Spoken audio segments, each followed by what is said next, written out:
এসে পুরো টাকাটা মিটিয়ে দেবেন। ঠিক আছে, চলো, এখানে দাঁড়িয়ে থেকে লাভ নেই।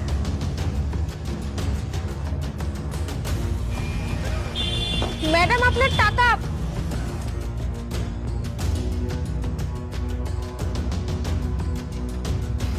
ম্যাডাম বললো আজকে ব্যাগ আনেনি, টাকা পয়সা কিচ্ছু আনেনি। তার মানে ম্যাডাম আমায় মিথ্যা কথা বলেছিল। তুমি কিন্তু একদম এই কাজগুলো ঠিক করছো না, বুঝলে? তুমি রোজ রোজ ওর টাকাগুলো মেরে দিচ্ছ, ওর টাকাগুলো দিচ্ছ না। আর তোমার কাছে তো টাকা রয়েছে, তাহলে ওর টাকাগুলো দিচ্ছ না কেন? টাকাগুলো তো দিয়ে দিতে পারো। আরে ছাড়ো তো, রোজ যদি সবার টাকাটা মিটিয়ে দিই তাহলে টাকা জমাবো কি করে? আর শুধু ওই মেয়েটাই নয়, আমি রোজ একটু একটু করে দুধওয়ালা, সবজিওয়ালা সবার থেকে টাকা বাঁচিয়ে অনেক টাকা জমিয়ে ফেলেছি। দাঁড়াও তোমায় দেখাচ্ছি।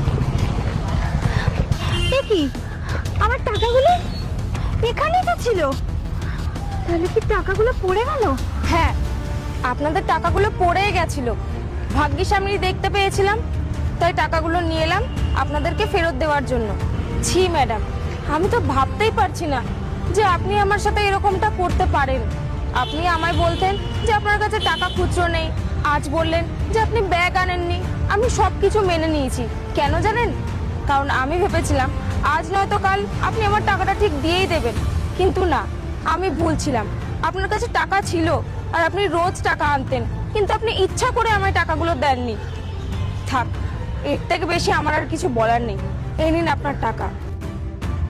আর হ্যাঁ, আপনি যা যা বাজার নিয়েছেন সেই সব বাজারের টাকা আপনাকে আর দিতে হবে না। আমি আসছি। দেখলে তো, লোকের টাকা মেরে মেরে যে জমালে সেই টাকাটা পড়েই গেল। আর মেয়েটা ভালো ভদ্র বলে তোমার টাকাটা ফেরত দিয়ে গেল। লোকের মেরে টাকা কোনোদিনও থাকে না, বুঝলে তো? উপরে ভগবান আছে, সে সবটা দেখছে।